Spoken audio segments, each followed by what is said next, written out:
अब जो है सुदामा जी तो बड़े परेशान हो गए। वहां खड़े हुए द्वारपालों से पूछा कि भैया ये महल हैं, ये महल किसके हैं? बोले ये महल जो है सुदामा जी के हैं। ये महल सुदामा जी के हैं। सुदामा जी के स्वयं सुदामा जी पूछ रहे हैं, तो सुदामा जी को ये लगा हो सकता है और कोई राजा हो और कोई सुदामा हो। बोले कि भैया ठीक है, सुदामा जी से मिलना है। बोले कि वो यहाँ पर नहीं है, अपने मित्र से मिलने जो है वो द्वारका गए हैं। तब सुदामा जी को विश्वास हुआ कि पक्का जो है मैं ही हूं और कोई नहीं। बोले कि अच्छा भैया तो एक काम करो, जाकर के जो है ब्राह्मणी को बोलो कि बाहर जो है ब्राह्मण देवता आ गए हैं। ठीक है महाराज। जाकर के सेवक बोले कि महारानी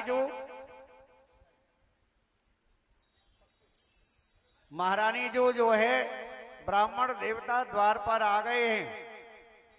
अंदर से जो है आवाज आई कि भिक्षा डाल दो। ब्राह्मण देवता आए हैं तो भिक्षा डाल दो। हाँ बताओ महाराज क्या चाहिए? महारानी का आदेश है कि भिक्षा डाल दो।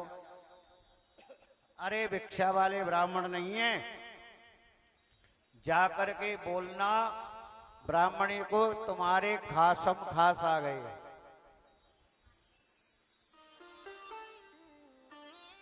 जाकर के बोला, तुरंत जो है सुशीला ब्राह्मणी दौड़ करके आई और महाराज सुदामा जी के पैरों में गिर पड़ी, चरण छुए। सुदामा जी पीछे हट गए। अरे अरे अरे ये कौन है भैया? ये मेरी ब्राह्मणी नहीं है। मेरी ब्राह्मणी तो बड़ी ही पतली दुबली थी, ये तो बड़ी मोटी हो गई। अरे सुशीला, तेरे लटके दो दो चुटीला, तेरे ये ठाट बाट और हम डोले बारे बाट, हम मान तक घूम आए, हमारे पास तो कुछ नहीं है, हमें तो कुछ नहीं मिला। और तू घर पर है, ये सब महल वैभव ये सब क्या है?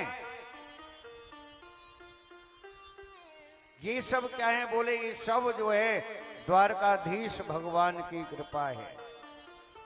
बोले द्वारकाधीश भगवान ने तेरे ऊपर घर बैठे कृपा कर दी। बोले कि हाँ महाराज, और हम जो है इतनी दूर गए और आए, हमारे ऊपर जो कृपा नहीं करी। बोले कि महाराज ये तो वही जाने।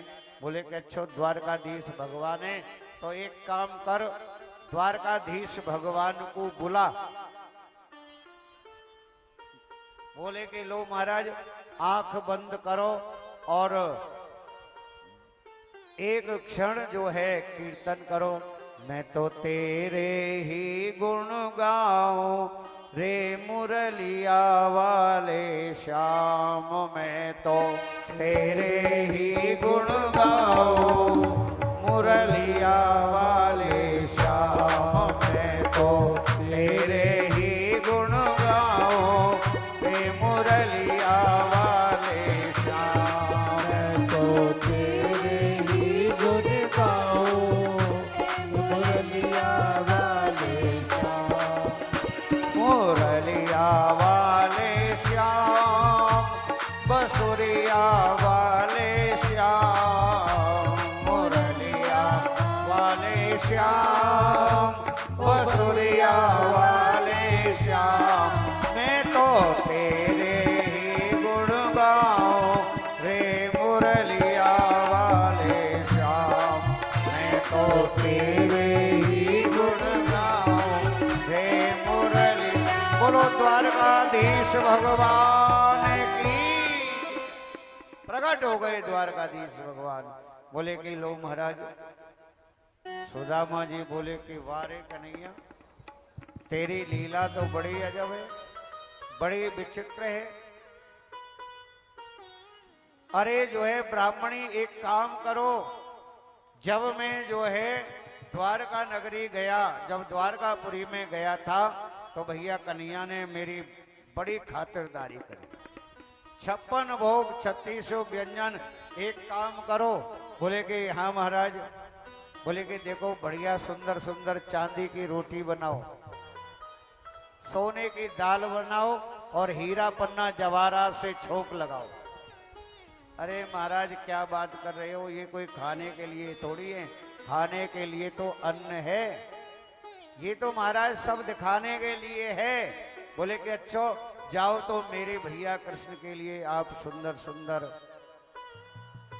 भोग बनाओ। सुदामा जी से ठाकुर जी कहते कि भैया सुदामा, तुम्हारे लिए माया नहीं है, तुम्हारे लिए तो माला है, छोड़ दो मोह माया के बंधन, चुन लो सच्चे मोती। हाँ भैया तुम्हारे लिए तो माला है, तुम तो निरंतर जो है माला जपो, और ये सब धन दौलत माया जो खजाने हैं ना, ये सब भाभी के लिए हैं। ठीक है भैया, तेरी माला में ही मैं प्रसन्न हूं। इस प्रकार सुदामा चरित्र की कथा जो सुनता है, भगवान श्री कृष्ण से जो सच्चा प्रेम करता है, तो जिस प्रकार सुदामा जी के ऊपर द्वारकाधीश भगवान ने कृपा की, वैसे ही जो है भगवान सब के ऊपर कृपा करेगा। ये जो है सुदामा चरित्र का प्रभाव है।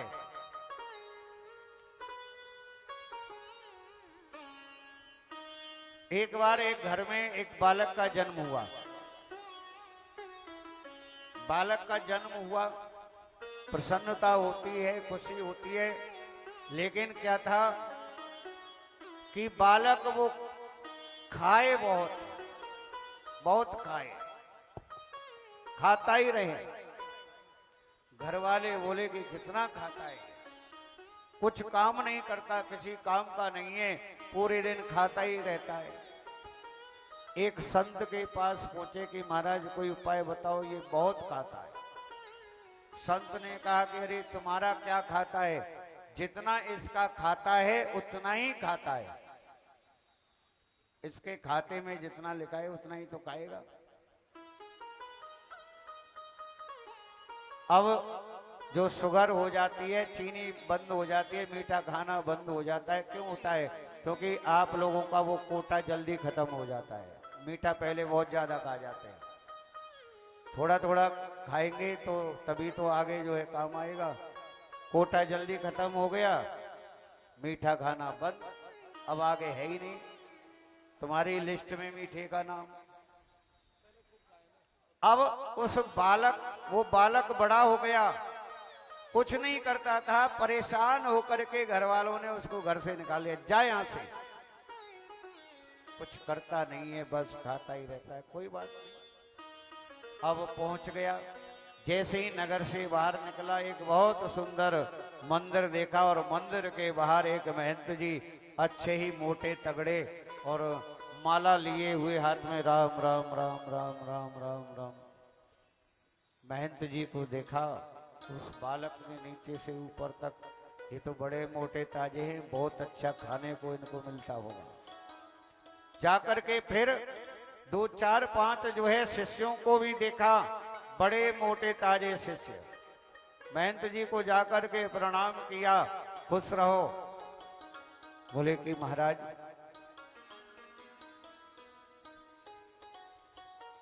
आप हमें चेला बना लो। बोले कि ठीक है बन जाओ, कोई बात नहीं है, कुछ काम करना पड़ता है। बोले यहाँ कोई काम नहीं है, बस खाओ और भगवान का भजन करो, और कोई काम नहीं है, ये ठीक है। अब वो जो है चेला बन गया, दीक्षा ले ली, खूब खाए और कोई काम नहीं। अब जो है आया एकादशी का दिन।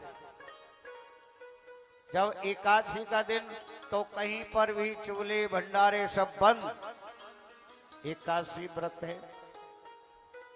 अब वो बेचारा देखता है चारों तरफ नजर घुमा के कि आज तो कहीं कोई खटपट की आवाज ही नहीं आ रही।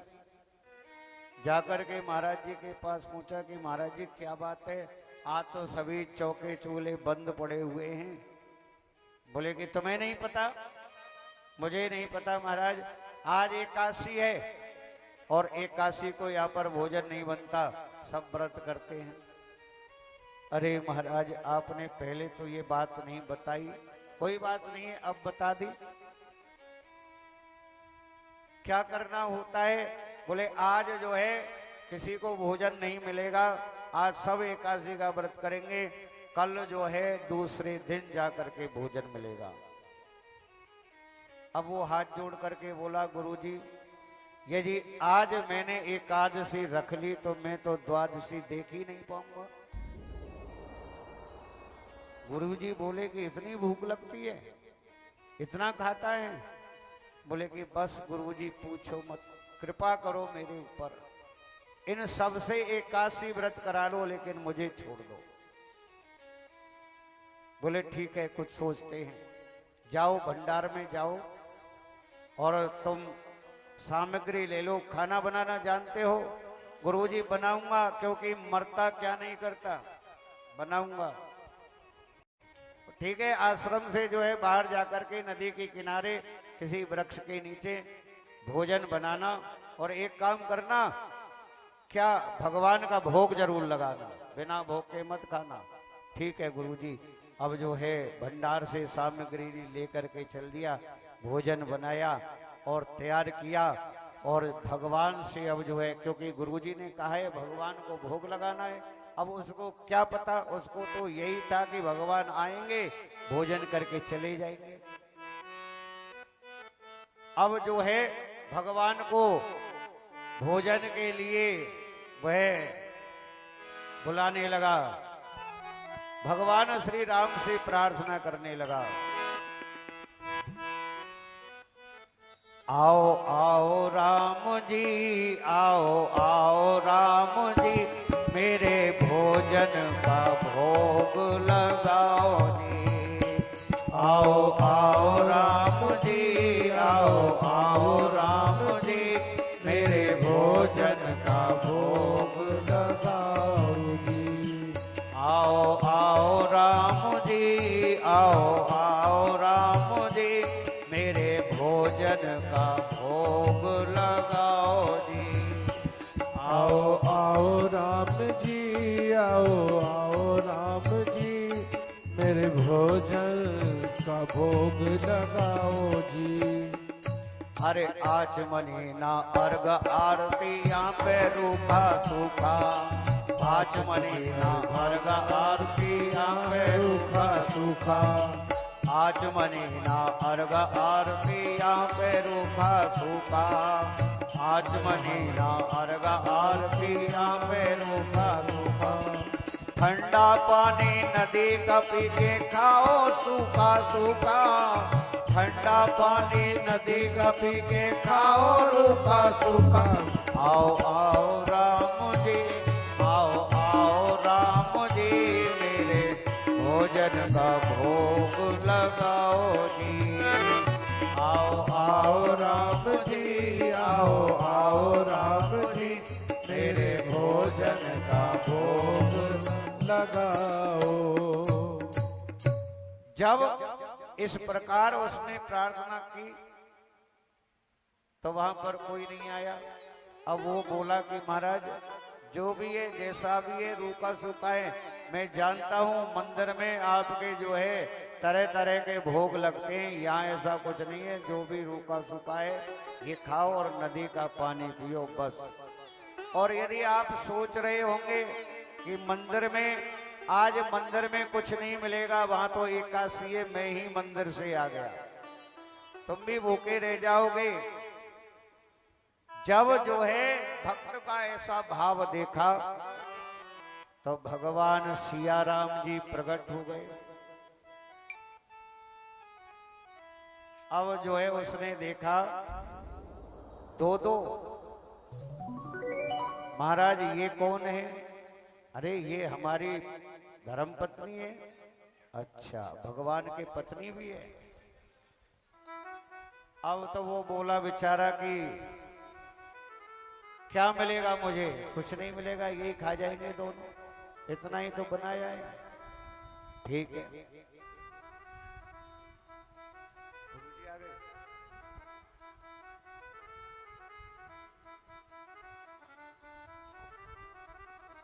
हमारे बीच में अनंत श्री विभूषित श्रीमद प्रयाग पीठाधीश्वर जगत गुरु शंकराचार्य स्वामी ओंकारानंद सरस्वती जी महाराज पधार चुके हैं। वहीं जाओ, गुरु जी को लेकर आओ और यहाँ गेट में से हट जाओ, रास्ता छोड़ दो, एक तरफ हो जाओ बिल्कुल।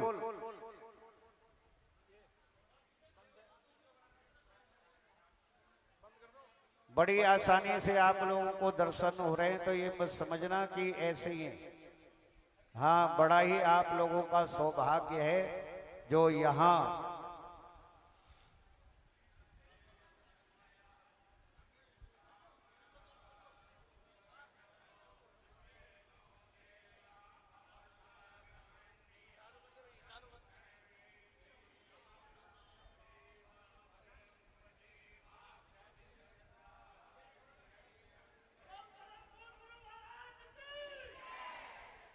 बोलो जगत गुरु शंकराचार्य भगवान की जय।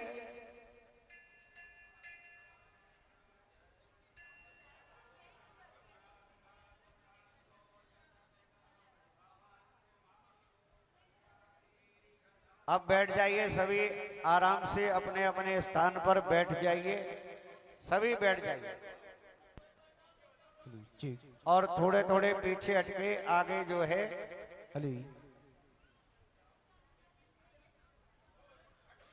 जगह खाली कर दीजिए। यहाँ से भी थोड़ा जगह खाली कर दीजिए। आए हैं 5 मिनट जो है गुरुजी, थोड़ा हवा ले लीजिए और सभी जो है थोड़ा शांति का दान दें।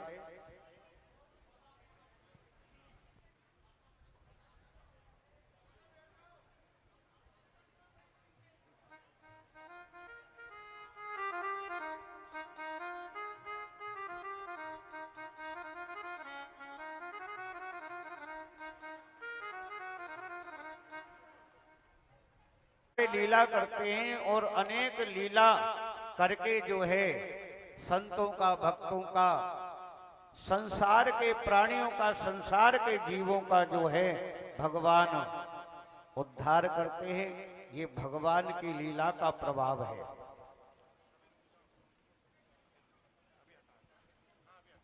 जब भगवान जो है इस पृथ्वी पर आते हैं तो भक्तों को आनंद प्रदान करते हैं। ये भगवान की जो है लीला है। भूमा भगवान से ब्राह्मण के मृत पुत्रों का जो है मांगना, द्वारका में अनेक प्रकार के जो है आनंद, और कुरुक्षेत्र में जो है भगवान स्नान करने के लिए जब सब ब्रजवासी पहुंचे, इधर ठाकुर जी भी पहुंचे द्वारका से, सब ब्रजवासियों से जो है मिलना जो है कुरुक्षेत्र में हुआ। कुरुक्षेत्र में भगवान मिले सभी ब्रजवासियों से, नंद बाबा से, यशोदा जी से, वसुदेव और देवकी से मिले। अब जब भगवान धीरे धीरे करके अपनी लीलाओं को समेटते हैं तो यदुवंश को जो है स्थापित कराया भगवान ने। कुछ जो है यदु बालक, यदुवंश के कुमार बालक जो है आपस में हंसी मजाक कर रहे थे, तो एक महात्मा बैठे हुए थे ध्यान में। उन बालकों ने ऐसा किया कि एक बालक के पेट में जो है कपड़ा बांध करके और स्त्रियों का सा भेष बना करके, साड़ी इत्यादि पहना करके, और पूछे कि महाराज आप बताओ इस बहू को बालक होने वाला है, क्या होगा? अब संत तो अंतर्यामी होते हैं, कह दिया कि इसको मूसल होगा और उसी से तुम सब लोगों का विनाश होगा।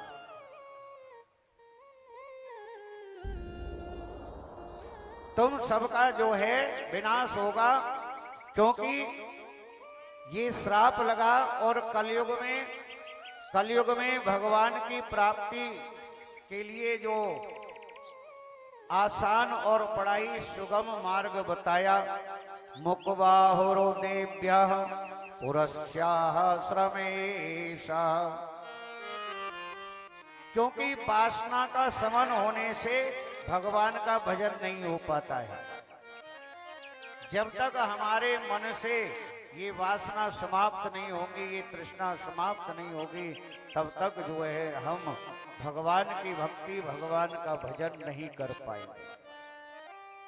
मार्ग तो बहुत आसान है और बहुत ही सुगम है इस कलयुग में, लेकिन अपने जो है मन को संसार की विषय वासनाओं से हटाना पड़ेगा।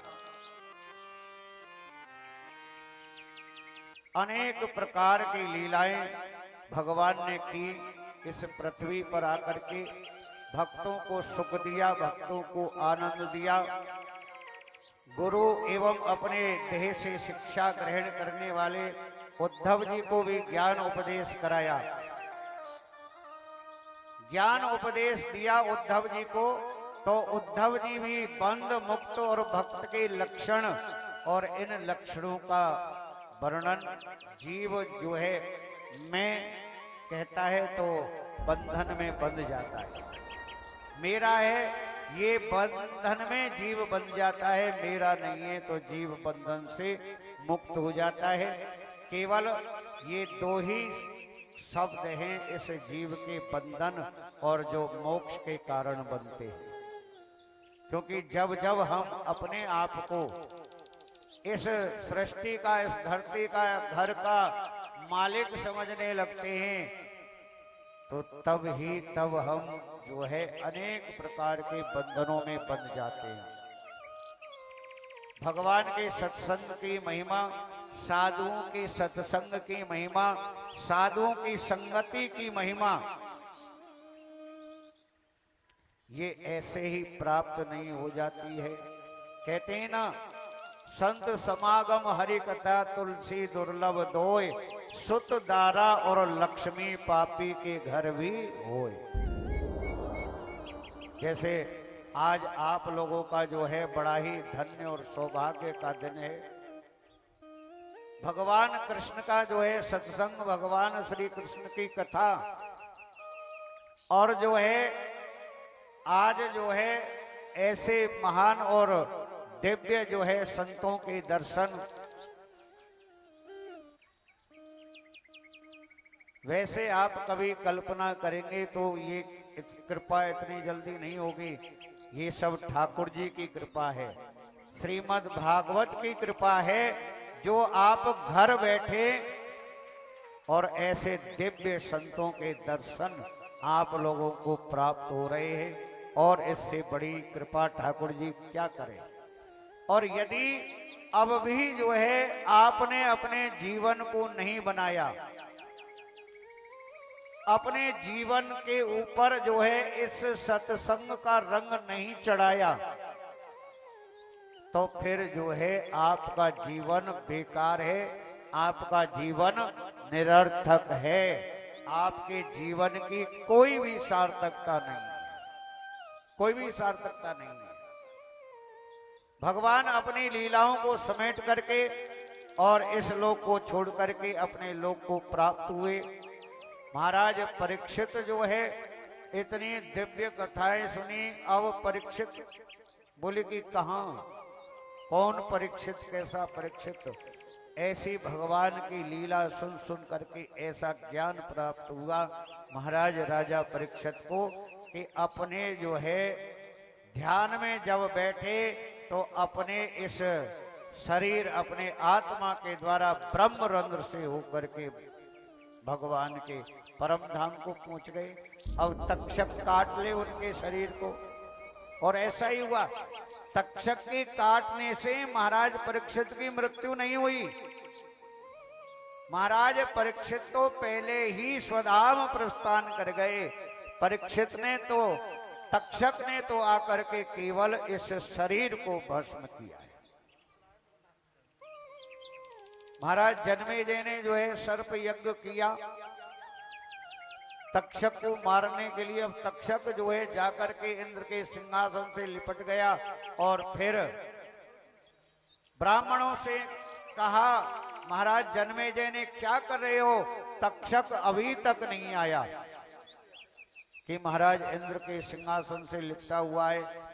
मंत्रों को बढ़ाया गया, ऐसे मंत्रों की आहुति दी गई कि इंद्र का सिंहासन भी चल दिया तक्षक के साथ।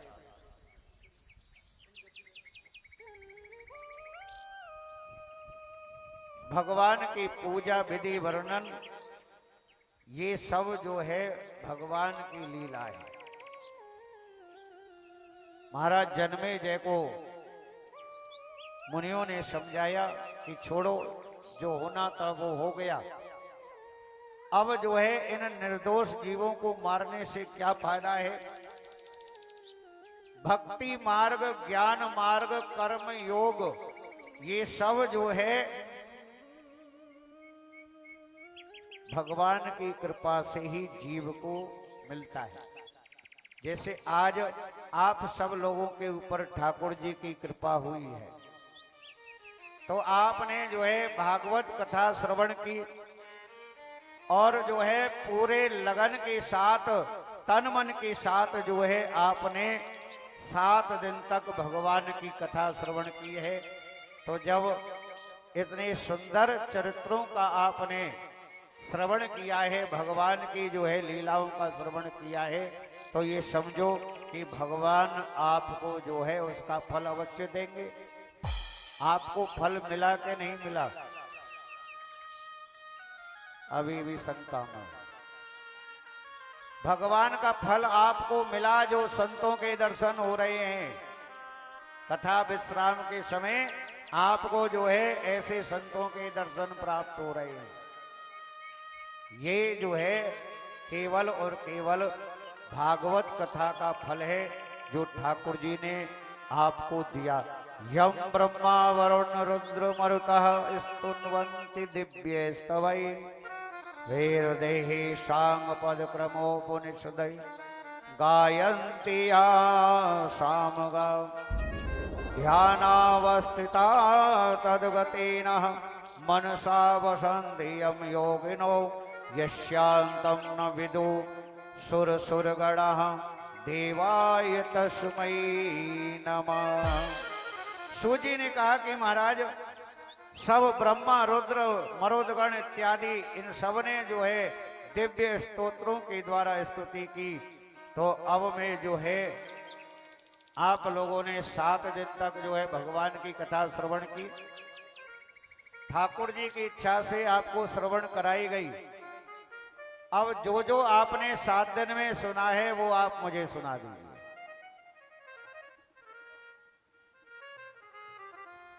आपने संपूर्ण कथा क्या क्या आपने जो है 7 दिन में श्रवण किया, आपको ज्ञान नहीं होगा, लेकिन दोबारा 2 मिनट में आपको जो है संपूर्ण भागवत कथा का रहस्य बता देता हूं। तो आप ध्यान से सुनना कि महाराज इस महात्म को जो है बताते हैं। ब्रह्म पुराण में 10,000 श्लोक, पद्म पुराण में 55,000, विष्णु पुराण में 23,000, शिव पुराण में 24,000, भागवत में 18,000 श्लोक हैं। नारद पुराण में 25,000, मार्कंडे पुराण में भी 9,000, अग्नि पुराण में 15,400, भविष्य पुराण में 14,500, ब्रह्म वैवर्त पुराण में 18,000, लिंग पुराण में 11,000, बराह पुराण में 24,000, स्कंद पुराण में 81,000, 152 पुराण में 10,000, कूर्म पुराण में जो है 17,000, मत्स्य पुराण में 14,000, गरुड़ पुराण में 19,000 और ब्रह्मांड पुराण में 12,000 श्लोक हैं। इस प्रकार से जो है सब श्लोकों की जो है संख्या है। और जिस प्रकार से कलयुग और कलयुग के लक्षण के बारे में बताया, सर्व आत्मा भगवान को प्रणाम करके प्रथम स्कंद में भगवान विष्णु के अद्भुत चरित्र, उत्पत्ति, प्रलय की सीमा, रूप, परब्रह्म, उनका प्रकाश, ज्ञान भक्ति योग वैराग्य परीक्षित का विप्र श्राप से अन्न जल त्याग। दूसरे स्कंद में योग धारण से श्रेष्ठ गति की प्राप्ति हुई। और महाराज फिर चौथे स्कंद तीसरे स्कंद में मरीच आदि 9 ऋषियों की उत्पत्ति, दक्ष यज्ञ विध्वंस, ध्रुव प्रतु प्राचीन वहिर के चरित्र, वहिर से नारद संवाद। 5वें स्कंद में प्रियो व्रतोपाख्यान, नाव चरित्र, ऋषभदेव राजा भरत का चरित्र, द्वीप समूह पर्वत खंड आदि इन सब का चरित्र जो है आपने सुना। 6ठे स्कंद में दक्ष जन्म, दक्ष कन्याओं से देवता और दैत्य मनुष्य पशु पक्षी। 7वें स्कंद में मनवंतरों में होने वाले अनुचरित्र। 9वें स्कंद में महाराज राजवंशों का वर्णन, इक्ष्वाकु वंश का वर्णन बताया गया। और उसके बाद में खटवांग आदि, मानदाता, सोबर आदि, भगवान श्री राम का चरित्र इत्यादि ये सब जो है 9वें स्कंद में आए। और फिर जो है 10म और 11 स्कंद में जो है भगवान मथुरा नगरी में आए। मथुरा में कंस इत्यादि सबका वध करके और भगवान द्वारकाधीश बने। 11वें स्कंद विप्र के बहाने यदुवंश का संहार, उद्धव कृष्ण संवाद, श्री कृष्ण भगवान का स्वधाम गमन। और फिर जो है आपके प्रश्नों का उत्तर।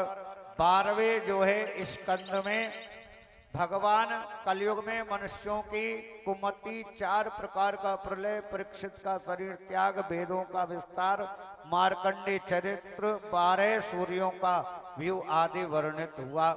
ये जो है सब भगवान की कथा आपने सुनी, क्योंकि हरि अनंत, हरि कथा अनंता। भगवान की कथा अनंत है।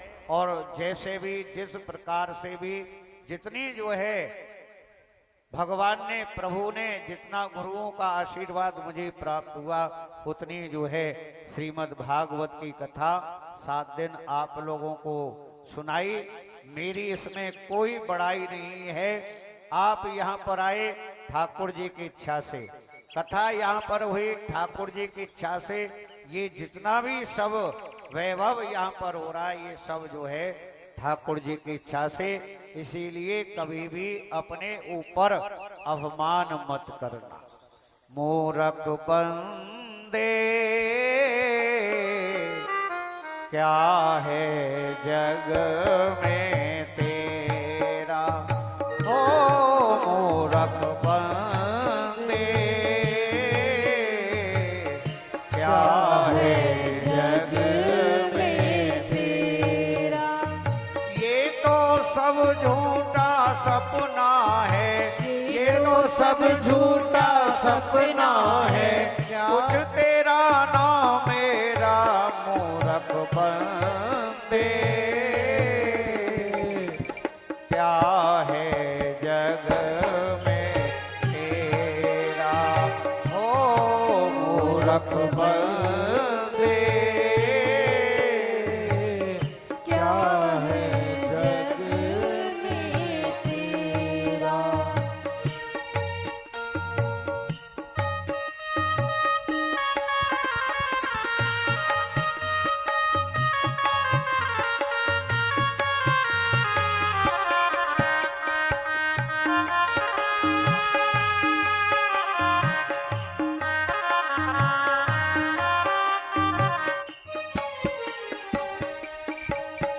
अरे कितनी माया तोड़ ले, कितने ही महल बना ले। हाँ कितनी ही माया जोड़ ले, कितने ही महल बना ले। अरे तेरे मरने के बाद में सुन तेरे घर वाले, अरे तेरे मरने के बाद में खुद तेरे घर वाले। 2 गज कफन उड़ा कर तुझको, 2 गज कफन उड़ा कर तुझको छीन लेंगे तेरा डेरा मूरख बंदे। ओ क्या है जग में तेरा,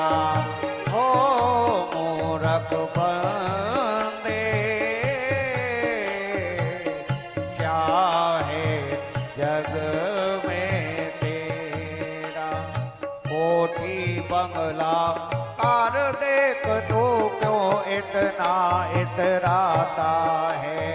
कोठी बंगला घर देख तू क्यों इतना इतराता है। अरे पत्नी और बच्चों के बीच में फूला नहीं समाता है।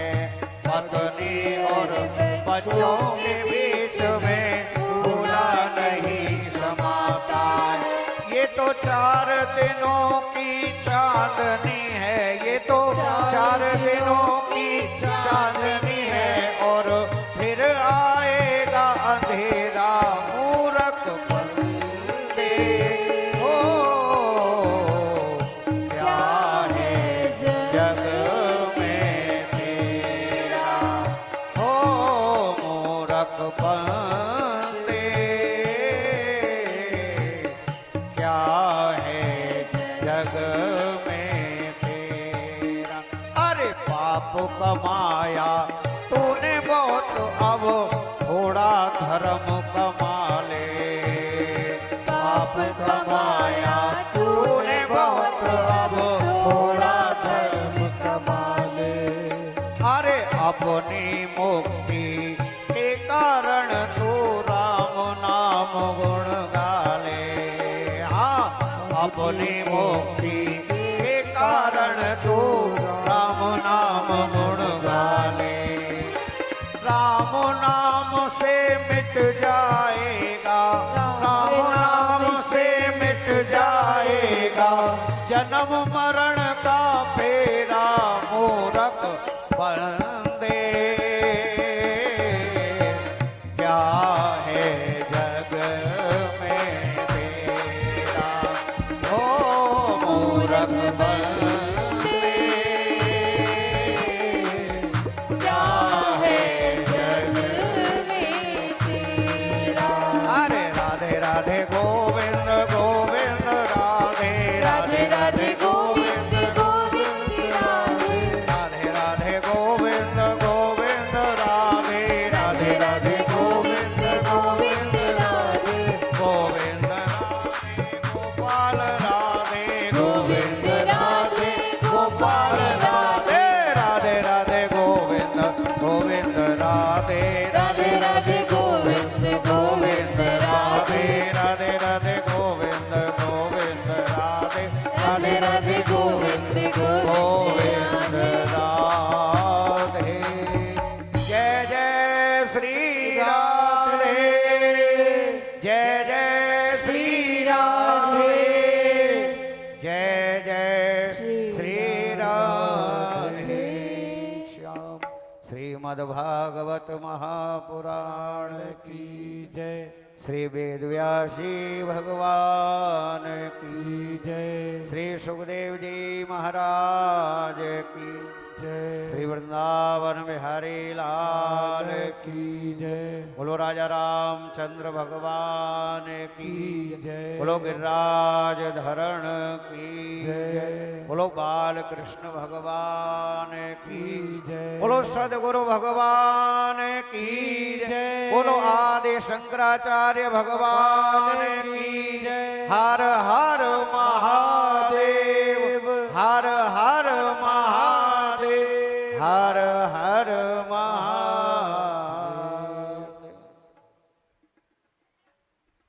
अब जो है मैं मंदिर समिति के मेंबरों से प्रार्थना करूंगा कि आकर के जो है गुरु जी के यहाँ पाद का पूजन करें। हाँ, श्री आर के ग्रोवर जी, निहाल चंद गुप्ता जी, मीर सिंह शर्मा जी आकर के जो है सर्वप्रथम जो है मंदिर समिति की तरफ से हरिः ओम भद्रं कर्णेभिः शृणुयाम देवा भद्रं पश्येमाक्षभिर्यजत्राः स्थिरैरङ्गैस्तुष्टवागुङ्गशस्त्रो ब्रव्यसेमहि देवहितं जदायुः। श्रीमन्महागणाधिपतये नमः। श्री शरणपादुकेभ्यो नमः। छोड़ दें थोड़ी संकल्प अच्छत पुष्प दें, संकल्प रख लें।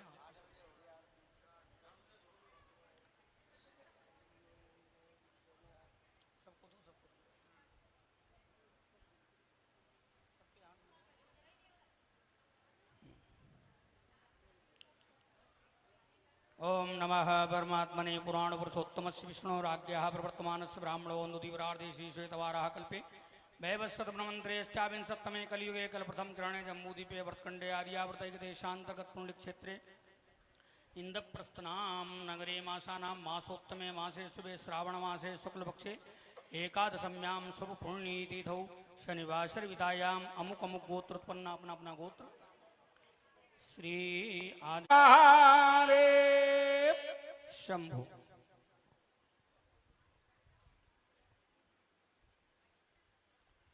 अब जो है हमारे आला दो उनको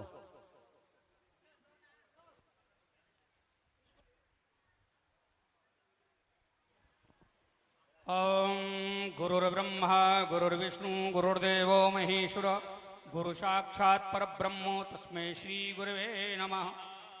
शंकरं शंकराचार्यं केशवं बादरायणी सूत्रभाष्यकृतौ येन भगवन्तौ पुनः पुनः यही हाँ, कोई नहीं पाद बस अपना है जिन्होंने जो भी जो है दक्षिण अब जो है कल के जो हमारे पूर्णाहुति के यजमान हैं श्री राधे श्याम गर्ग जी और हमारे जो है विनोद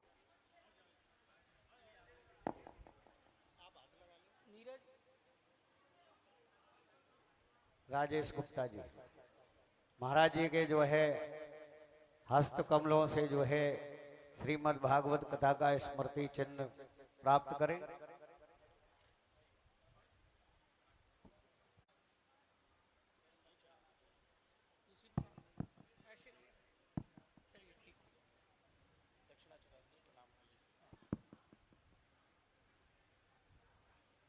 और महाराज जी के कर कमलों के द्वारा जो है श्री राधे श्याम गुप्ता जी राधे श्याम गर्ग जी श्रीमद् भागवत कथा का स्मृति चिन्ह प्राप्त करें।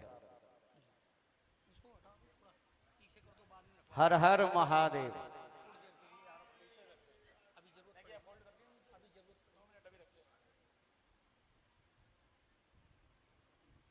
अब जो है कोई हमारे जो है सुदर्शन खन्ना जी महाराज जी का स्वागत करेंगे और व्यास पूजन भी महाराज जी के जो है चरण पादुका पे और व्यास पूजन में जिन्होंने सिर्फ जो है भागवत जी पर ही भेंट चढ़ाए एक एक करके आएंगे आज जो है आपका इतना बड़ा जो है व्यास पूजन हो गया कि कथा सफल हो गई। आप सब लोग जो है धन्य हो गए।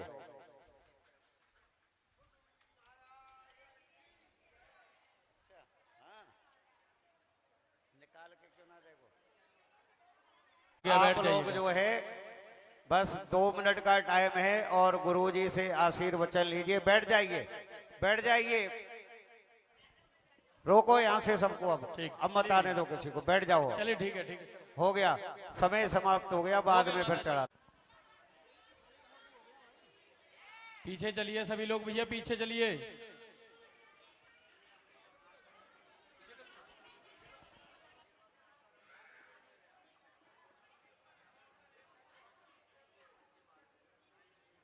मिल जाता है तपस्या करो आज। ओम श्री गुरु। कल थोड़ी बोलेंगे आपसे बैठो इस समय। हाँ आज तो बैठो।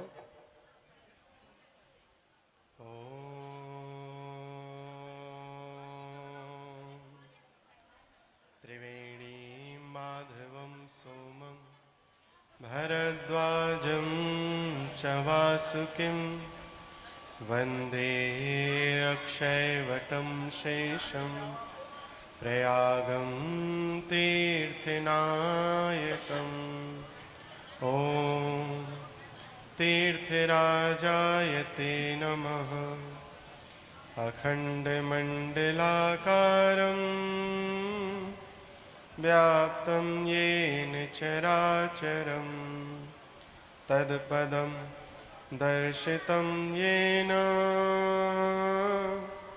तस्मै श्री गुरवे नमः। गुरुर्ब्रह्मा गुरुर्विष्णु गुरुर्देवो महेश्वरः गुरुरेव परब्रह्म तस्मै श्रीगुरवे नमः। नारायणं नमस्कृत्य नरं चैव नरोत्तमं देवीं सरस्वतीं व्यासं ततो जयमुदीरये।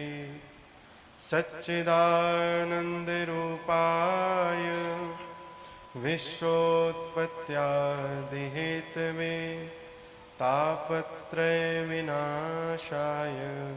श्रीकृष्णाय वयं नुमः। यं प्रव्रजन्तमनुपेतमपेतकृत्यं द्वैपायनो विरहकातरया जुहाव पुत्रेति तन्मयतया तरवोऽभिनेदुस्तं सर्वभूतहृदयं मुनिमानतोऽस्मि। कह माधव हित मोर अरु होय विश्व कल्याण। सोई विचार सब करहु प्रभु कृपा सिंधु भगवान। हम शरणागत शरण तुम और कहाँ अब जाऊं। मुझ पापी अति अधम को एक तिहारो उठाऊं। उमापति महादेव की जय बोलो भाई सब संतन की जय। सनातन धर्म सत्य की जय। सर्वप्रथम अनंतानंत अनंत श्री विभूषित आत्मामनाय श्रीमद व्यासपीठाधीश्वर परम पूज्य गुरुदेव भगवान ब्रह्मलीन जगतगुरु शंकराचार्य स्वामी श्री माधवानंद सरस्वती जी महाराज के चरणों में सादर नमन। भाई पहले तो कुछ ठीक था, अब तो और गड़बड़ कर दिए थे।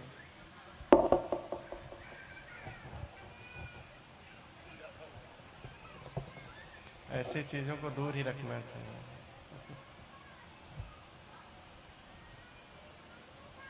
गुरुदेव के आशीर्वाद से और श्री राम राजा सरकार जी की कृपा से हर वर्ष की भांति इस वर्ष भी आप लोग लगभग 10 वर्ष, कितने वर्ष, 9 वर्षों से हर वर्ष आप सब श्रीमद् भागवत महापुराण की कथा हमारे भागवत व्यास श्री रमेश चंद्र शास्त्री जी से सुनते आ रहे हैं। व्यास गादी से इन्होंने हर वर्ष आपको भगवान की दिव्य कथा का रसपान कराया। कथा तो आपने सुनी, कितनी समझी और कितनी जीवन में आप उतारोगे, ये मुख्य विषय आपके जीवन का है। हम सुनते तो सब कुछ है, लेकिन हमें सुनना कैसे है, ये राजा परीक्षित से सीखना चाहिए। जिता सनो जित श्वासो जित संगो जितेंद्रिया स्थूले भगवतो रूपे मना संधार ये थिया। राजा परीक्षित को सबसे पहले सुखदेव जी ने कहा, राजन जिता सनो, आसन को जीतो। हम दाएं घूमे बाएं घूमे, सीधे बैठे, पैर फैला दे, फिर पैर सिकोड़ लें, तो हमारा एक आसन न रहा तो हमारी कथा में मति नहीं जाएगी। जितासनो जित श्वासो, श्वास को जीतो। एकाग्र मन से अपने श्वास से उस परमात्मा के निधिध्यासन में लगा दो श्वास को, कि श्वास अन्यत्र कहीं विचार करे ही नहीं।